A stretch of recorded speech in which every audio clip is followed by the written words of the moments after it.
este encuentro con Ahmed Aroche a propósito de la presentación en Madrid de Ni Pena ni Miedo en la librería Arenales. Bienvenido al Zoom de Diario de Cuba. Muchísimas gracias por tu tiempo. Todavía estás como con jet lag, ¿no? Sí, un poquito, pero estoy bien. Muchas gracias.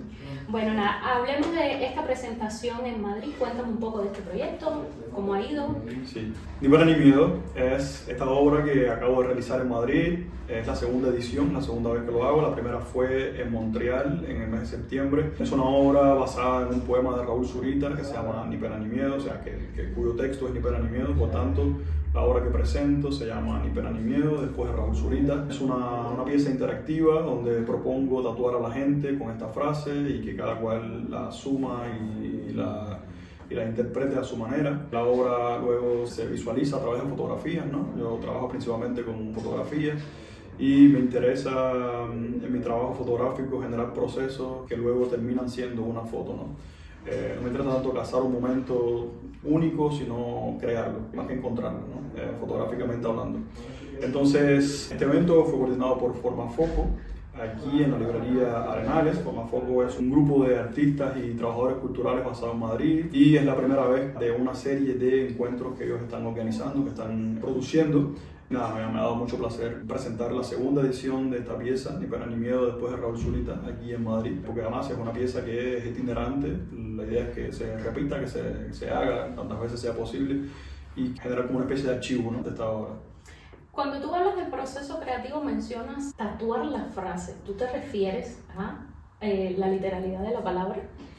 Sí, tiene dos variantes. Una son tatuajes efímeros, que son los que hice aquí en Madrid. Un cuño que tengo, es un cuño como el de una oficina, pero lo que dice es la frase Ni Pena ni Miedo. Se tatúa en la piel, sea en los brazos, donde la gente quiera. Originalmente esta frase, en el año 1993, Raúl Zurita, en una especie de gesto de land art, logra inscribir la frase en el desierto de Atacama, en Chile. Es un poema que escribe en el contexto de la dictadura de Pinochet en Chile.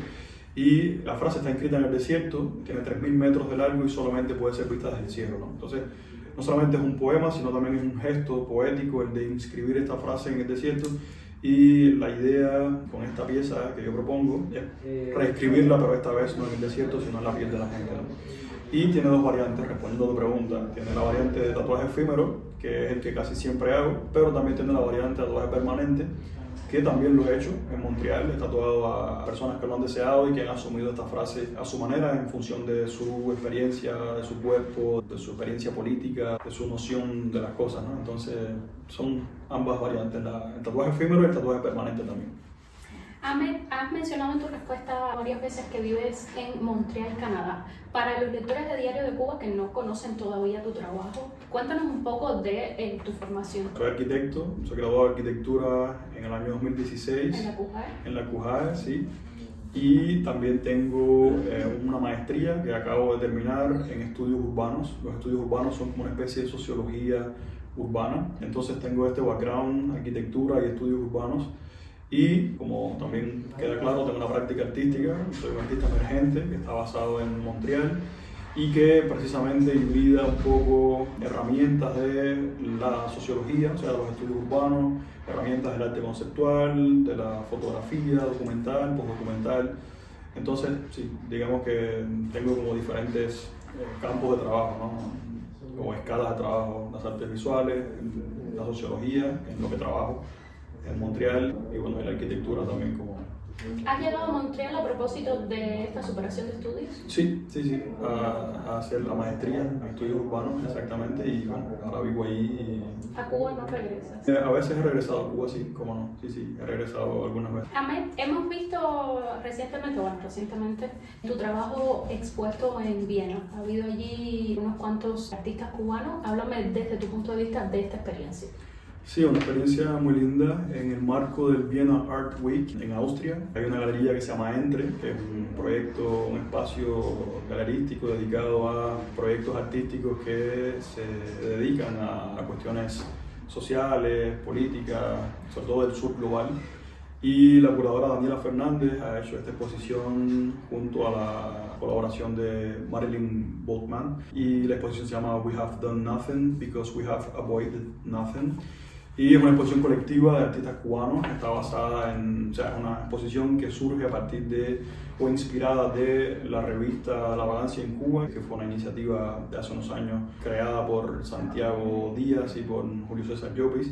Y a partir de esta historia, de esta revista, de este digamos, archivo de literatura, de artes visuales que la revista contiene, Daniela creó esta exposición y bueno, un show colectivo que tiene a Lester Álvarez, a Kevin Ávila, Carla María Bellido, Simone García, Román Gutiérrez, Santiago Díaz Menéndez y a Julio César Llopis.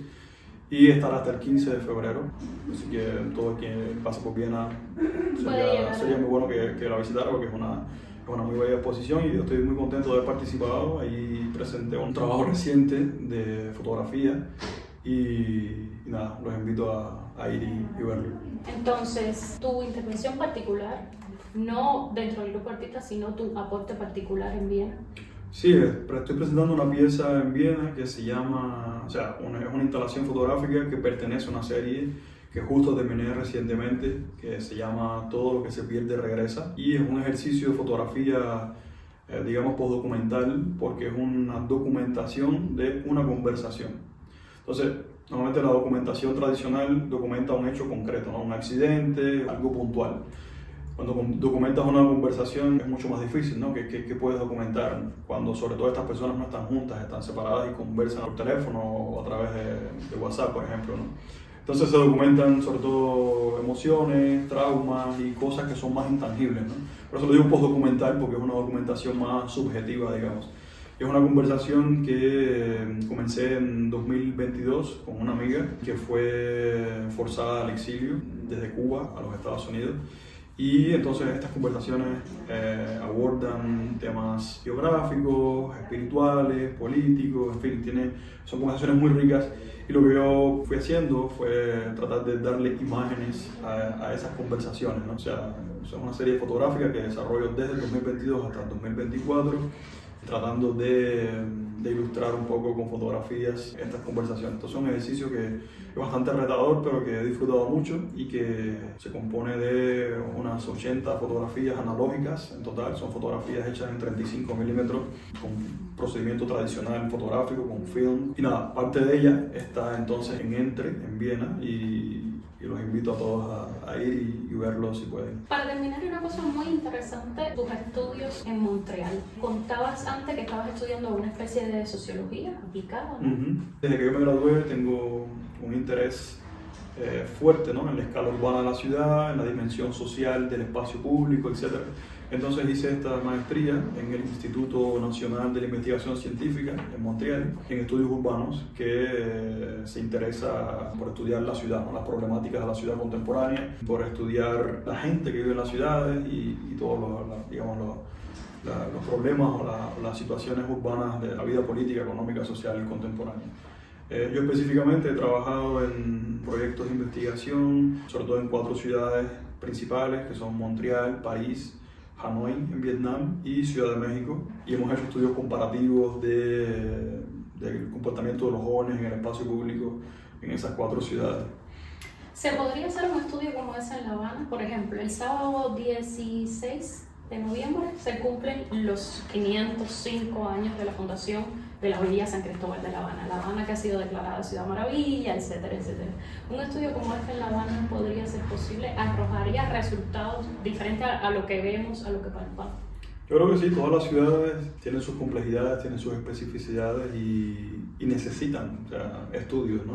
La ciudad de La Habana es una ciudad extremadamente densa y rica en problemáticas, en cuestiones, y por supuesto que sí, que estudiar la ciudad desde el punto de vista en su dimensión sociológica, en su dimensión, digamos, sociopolítica también del espacio público es sumamente importante, ¿no? Sería muy bueno hacerlo.